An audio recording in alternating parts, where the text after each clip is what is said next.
En el examen de admisión, generalmente suelen venir las últimas partes. Bueno, vamos a tratar de recordar justamente aquello. Dice, para un espejo esférico cóncavo, espejo cóncavo de 6 metros de radio, ¿a qué distancia del vértice se debe colocar un objeto luminoso para obtener una imagen invertida y cuyo tamaño sea la quinta parte de la imagen del tamaño del objeto? Bueno, en primer lugar, debemos tener en cuenta lo siguiente. Si estamos hablando de un espejo cóncavo, ¿está bien? Espejo cóncavo.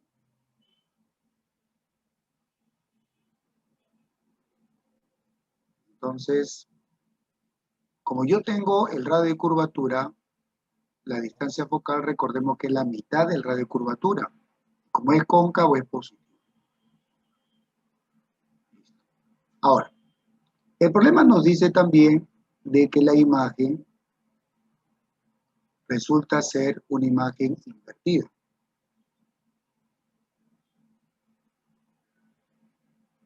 Imagen invertida.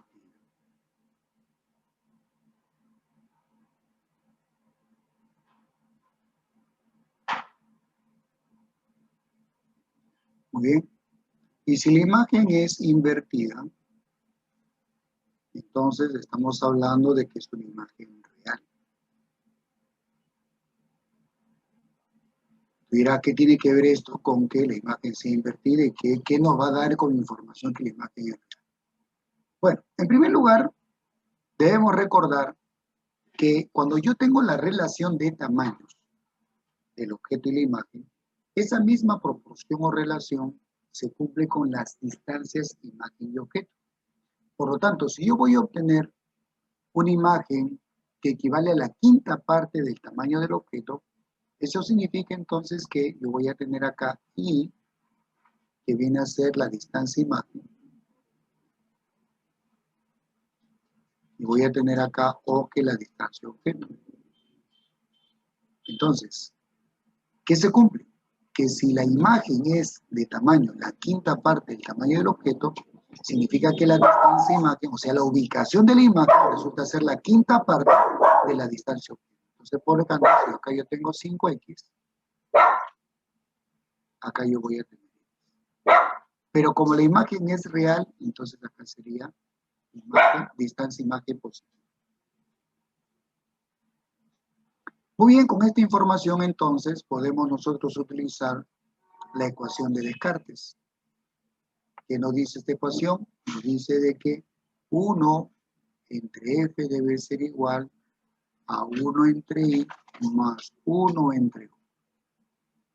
Es decir, la inversa de la distancia focal equivale a la suma de la inversa de la distancia imagen más la inversa de la distancia objeto. Entonces, te reemplazamos.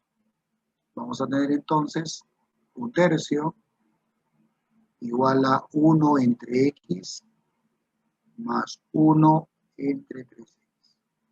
Muy bien, para homogeneizar, tranquilamente podemos multiplicar acá por 3 y acá también por 3. Y listo. Ahí está. Muy bien.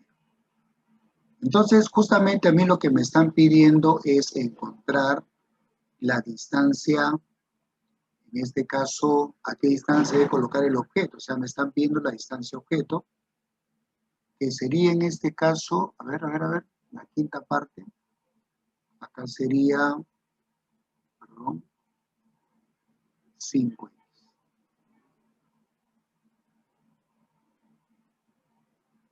Entonces, para homogeneizar, multiplico por 5 y acá entre 5. Pero justamente la distancia objeto vendría a ser 5x. Entonces, a mí lo que me están pidiendo es 5x, entonces lo que voy a hacer es despejar 5x. Ahí está. Por lo tanto, vamos a tener entonces que 1 entre 3 resulta ser igual a 6 entre O. Y con esto ya tenemos O, que vendría a ser 18. Como las unidades están en metros, sería 18 metros. Y con esto el problema estaría resuelto. Estamos recordando una parte del tema de óptica. Un tema que nunca deja de venir en un examen de admisión. Bien, continuemos entonces. Así como puede venir de espejo, puede venir también de, en este caso puede venir también de lente. A ver, utilizando una lente divergente de 40 centímetros de distancia focal y un objeto de 20 centímetros de altura, se obtiene una imagen de 5 centímetros de altura. ¿A qué distancia en centímetros de la lente delgada se ubica el objeto? Muy bien, vamos con la observación. Primero, nos están hablando de que es una lente divergente.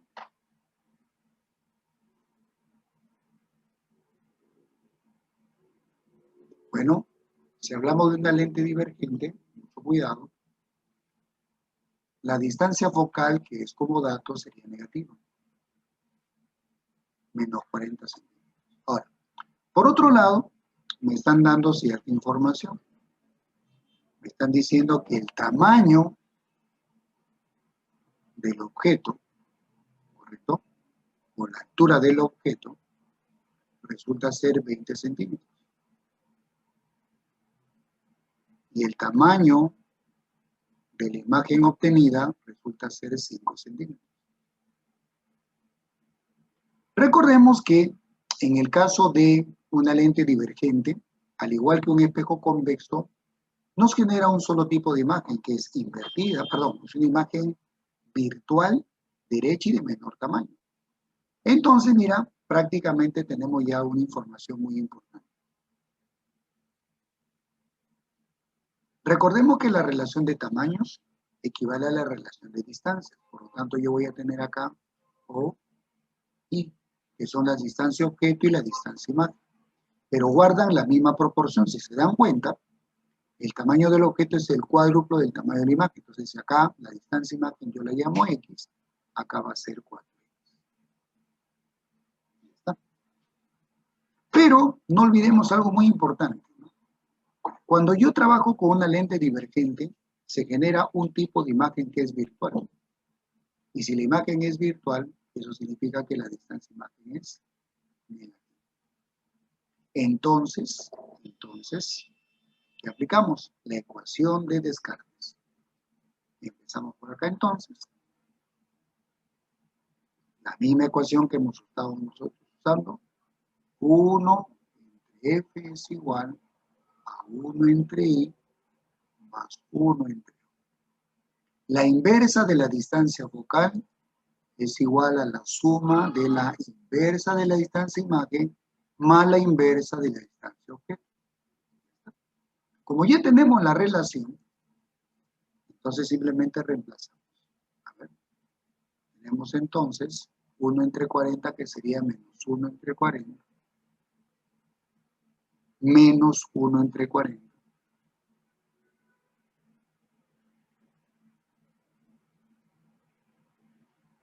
Y esto debe ser igual a 1 entre I, que sería menos 1 entre X.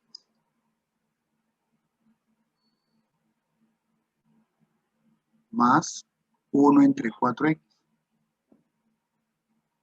Como ya hemos visto anteriormente, podemos homogenizar. Multiplico acá por 4 y acá entre 4. Ya está.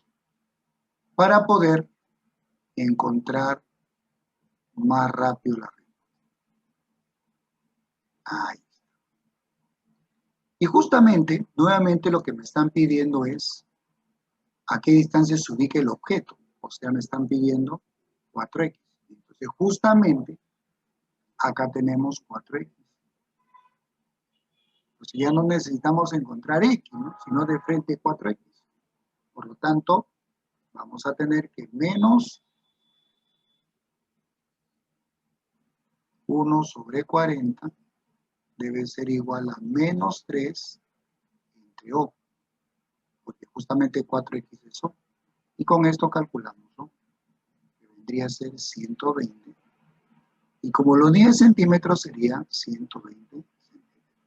Con lo cual, el problema estaría totalmente resuelto. Entonces, en algunos casos me van a dar la relación de tamaños y en otros casos me van a dar los tamaños. En cualquiera de los dos casos, lo que podemos hacer es encontrar la proporción o relación entre las distancias, que son las que nosotros usamos en la ecuación de Descartes. Muy bien, continuemos entonces con otro problema. A ver, vamos por acá.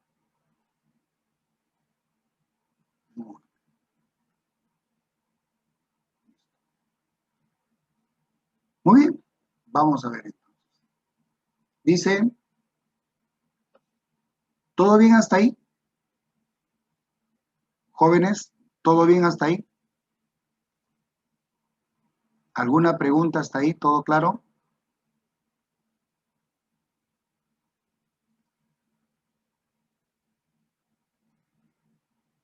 ¿Todo bien? ¿Todo claro? ¿Todo bien? ¿Alguna pregunta hasta ahí? ¿Todo bien, jóvenes? Bien, continuamos. Se tiene 3 cuerpos dispuestos tal como se muestra en la figura. Las masas de los cuerpos M1 y M3 son 10 y 8 kilogramos. Y los coeficientes de fricción entre las masas M1 y M3 son coeficiente estático 0,6 y cinético 0,4. No existiendo fricción entre M1 y la mesa, o sea, el piso de la mesa y liso. Determine el máximo valor de M2 para que M1 y M3 se muevan juntos sin resbalar. O sea, lo que nos están diciendo es que M3 sobre M1 no va a moverse, no va a resbalarse. Pero un detalle, el hecho de suspender M2 con una cuerdita implica que la cuerda, por efecto del peso M2, cualquiera que sea, genera una tensión. Una tensión que se transmite en la polea y, lógicamente, va a poner en movimiento M1. ¿Y por qué M1 se va a mover obligatoriamente? Porque el piso es liso. Cualquier fuerza, por más pequeñita que aparezca en el cable, una fuerza de tensión, va a mover a este bloquecito. Obviamente, si la masa es muy grande, lo moverá lentamente. Si es pequeña, lo moverá más rápido. Pero que lo mueve, lo mueve. Eso significa que si el sistema estuvo en reposo, la tensión en la cuerda va a poner en movimiento el sistema. Y acuérdate que todo cuerpo que parte al reposo debe tener una aceleración. Por lo tanto, el bloque M3 con el bloque M1, si bien es cierto, viajan juntos, lo hacen con una cierta aceleración. Y el bloque M2 descenderá con el mismo valor de aceleración. Porque la polea por la cual pasa la cuerda es una polea fija, totalmente ideal. Por lo tanto, transmite el mismo valor de aceleración. No es la misma aceleración porque, como ustedes verán, tienen direcciones diferentes, pero sí van a tener el mismo valor. Entonces, por acá llamaremos aceleración A y acá aceleración A. Entonces, como M3 con M2, M3 sobre M1, perdón, no se mueve, M3 con M1 viajan juntos con la aceleración A. Por lo tanto, vamos a aplicar nuestro tema de dinámica para resolver el ejercicio. Para esto, lo que vamos a hacer es tomar M3 y M1 como si fuera un solo bloquecito. Ahí está. Y aquí viajan juntos. Por lo tanto, hacemos el diagrama de cuerpo libre del conjunto M3, M1 y el bloque M2. Empezamos entonces.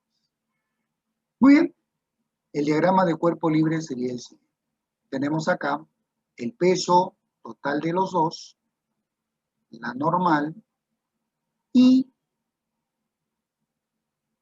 la tensión en la cuerdita, en esta cuerda horizontal. Vamos a colocar entonces acá la tensión. Bien, esas serían las dos fuerzas que están participando. El peso, la normal y la tensión. Como estoy tomando el conjunto, el contacto entre M3 y M1 serían fuerzas internas y recuerden que esas fuerzas no aparecen en un diagrama de cuerpo. Luego hacemos el diagrama de cuerpo libre del bloque M2, ¿correcto? Bloquecito M2. En este caso tendríamos, una de las fuerzas sería su peso y el otro sería la tensión. Ahí.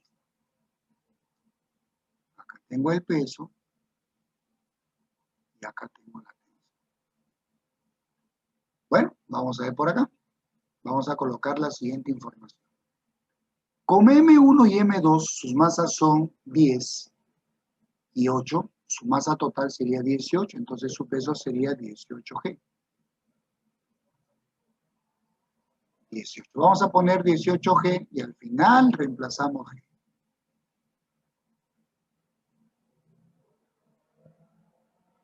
Bien, acá tenemos entonces la normal. Y esta sería la tensión que vamos a llamarla. El valor de la tensión se transmite, acá tengo la tensión T. Y acá el peso sería, pues, vamos a ponerle M2G. ¿Correcto? Listo. Muy bien, entonces, como el sistema M3, M2 están viajando en forma horizontal, definitivamente podemos observar de que la normal con el peso se cancela. Entonces, simplemente decimos lo siguiente. Hacemos el diagrama aplicando dinámica, ¿correcto? Entonces, por acá vamos a emplear dinámica. A ver.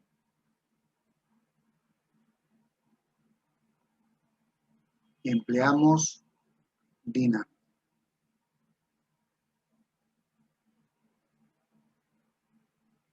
Bien. Entonces, para los bloques M3 más M1, decimos sumatoria de fuerzas a lo largo del eje X debe ser masa por aceleración. Entonces, la única fuerza sería la tensión. Debe ser igual a la masa total, que sería 18. Bueno, y esto se convierte en una primera ecuación. Luego, simplemente, hagamos M2. Sumatoria de fuerzas en el eje Y es masa por aceleración. De estas dos fuerzas, podemos darnos cuenta que como M2G está a favor de A, sería positiva. Entonces colocamos acá M2G menos T debe ser igual a M2 por A. Y esta sería para nosotros una segunda ecuación. Noten algo importante. Si yo sumo la ecuación 1 con la ecuación 2, ¿correcto? La tensión se cancelaría y tendríamos una expresión en función de M2 y A. Pero necesito A para resolver el problema. Pues vamos en busca de A. ¿Cómo encontramos A? Falta la condición. ¿Qué condición? A ver, vamos a escribirlo por acá. Ojo.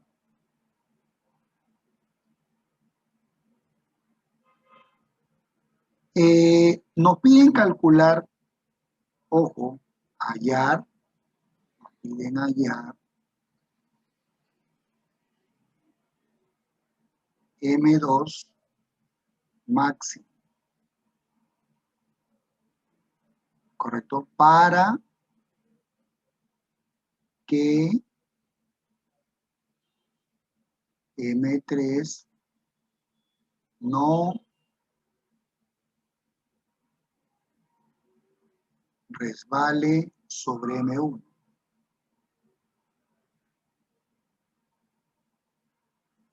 Eso significa entonces que M3 está a punto de deslizar. O sea, como M2 es máximo, ¿no? Hasta ese momento M3 no rebala en M1, pero lo pone en la condición de a punto de moverse. Está a punto de moverse. Entonces vamos a analizar M3. Hacemos el diagrama de cuerpo libre de M3. ¿Correcto? A ver, por acá entonces vamos a hacer el diagrama cuerpo libre de M3. ¿Por qué? Porque él está en la condición de estar a punto de resbalar. ¿Bien? Entonces acá tenemos el bloquecito de M3.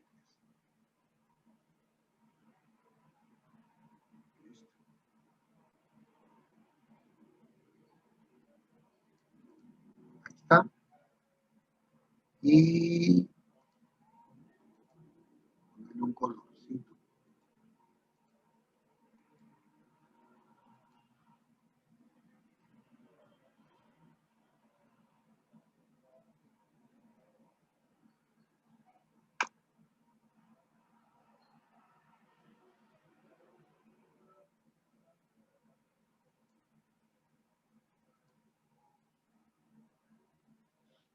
José,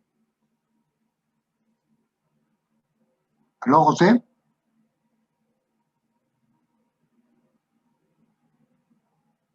José,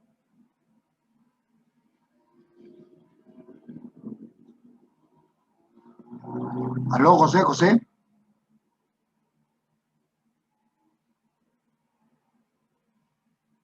José,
hola José, una consulta. Sí, lo que pasa es que lo que pasa es que parece que como que se me han inhabilitado la opción de compartir.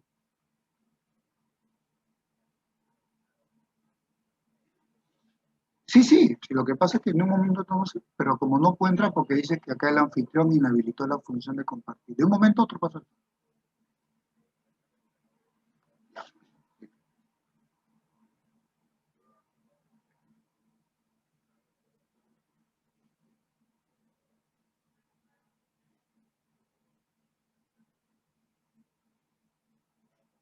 Un momento, jovencitos, un momento.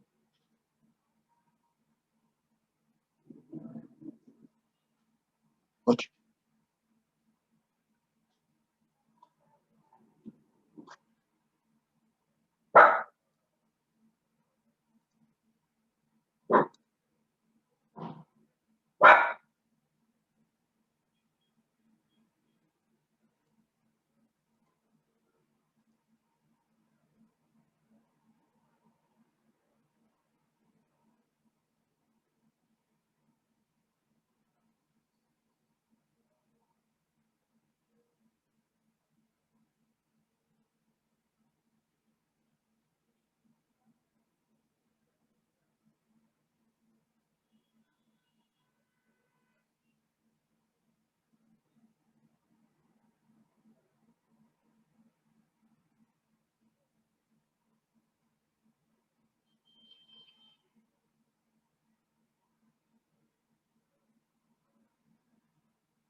Hola Fernando, Sí, ya estás como hospedador para que puedas compartir. ya, un ratito, por favor.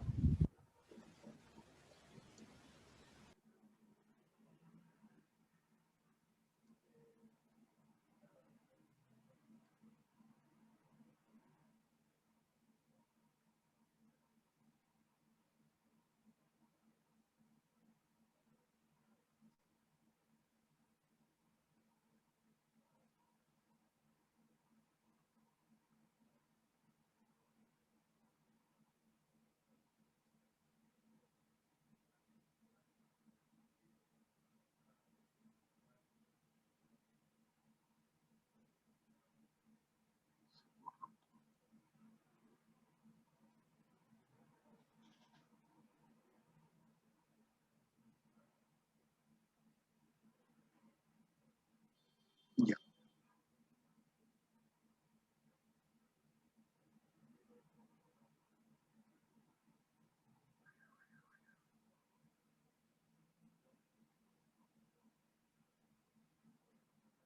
muy bien.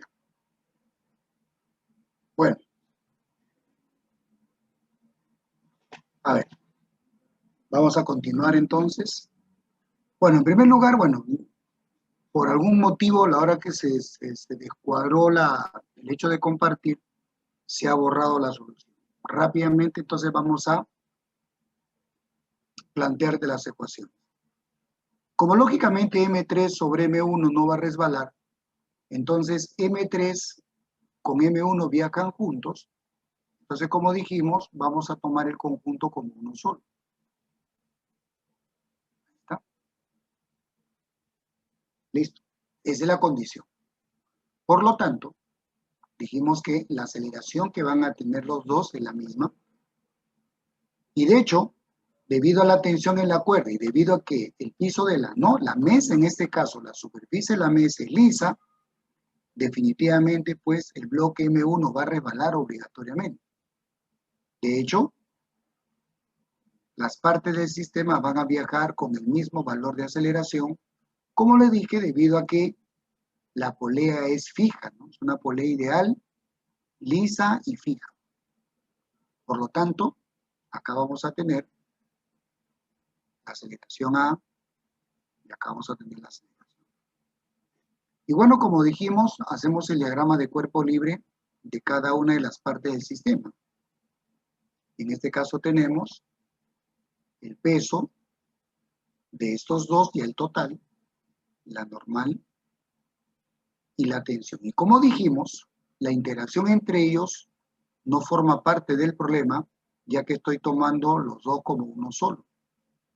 La fuerza de interacción entre ellas sería fuerzas internas, que no se olviden que son fuerzas que no participan en el diagrama de cuerpo. Acá teníamos el peso, la normal y la tensión. Igualmente, hacemos el diagrama de cuerpo libre del bloquecito M2. Observen cómo analizando llegamos a la conclusión que este sistema tiene aceleración. Bien, acá tenemos entonces el peso y acá tenemos la tensión en la cuerda. ¿Bien? ¿Está? Muy bien. Ahí está. Y ahora vamos a colocar la información, ¿no? Bueno, acá en este caso, como las masas suman 18, el peso, como le dije, sería 18G. Acá tendríamos la tensión y acá tendríamos pues la normal. Por acá tenemos la tensión, el valor es el mismo ya que se transmite por la polea, y vamos a tener acá el peso que sería M2G, donde G ya después lo vamos a reemplazar como 9,81, como dice ahí el ejercicio.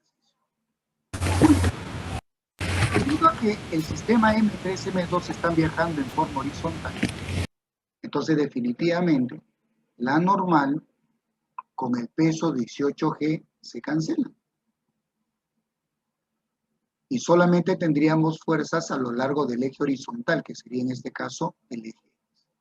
Bien, como hay aceleración, entonces vamos a empezar aplicando dinámica, como hemos dicho.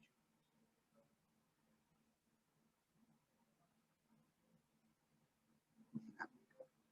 En este caso, vamos a trabajar primero con M3 más M1, porque están juntos. ¿Y qué tenemos? Sumatoria de fuerzas en el eje X debe ser igual a la masa por la aceleración. Como vemos, la única fuerza sería la tensión.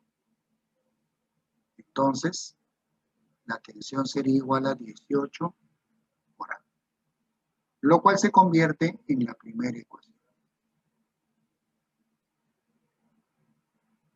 Ecuación 1. Luego, analizamos el bloquecito M2.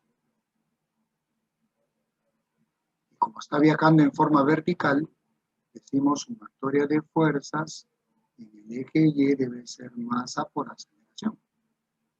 En él están actuando dos fuerzas en la línea vertical, pero como A está para abajo, M2G sería el mayor, y tenemos acá entonces que M2G menos la tensión debe ser igual a M2 por A. Y esto se convierte en una segunda ecuación. Si nos damos cuenta, como les dije, si sumamos las dos ecuaciones, T se va a cancelar y nos va a quedar una expresión entre M2 y A. Eso significa que tenemos que encontrar A de alguna forma para resolver el problema. Sin embargo, hay una condición que tenemos que resaltar. Nos dicen que lógicamente M3 no resbala sobre M1, pero nos piden M2 máximo. O sea, nos piden el máximo valor de M2 con tal de que M3 y M1 no deslicen. Lo cual implica que M3 sobre M1 va a estar a punto de moverse en su condición máxima. Entonces, decimos así, ¿no? Como, ¿correcto? Como M2 debe ser máximo y M3 no debe resbalar sobre M1, entonces concluimos que M3 está a punto de moverse.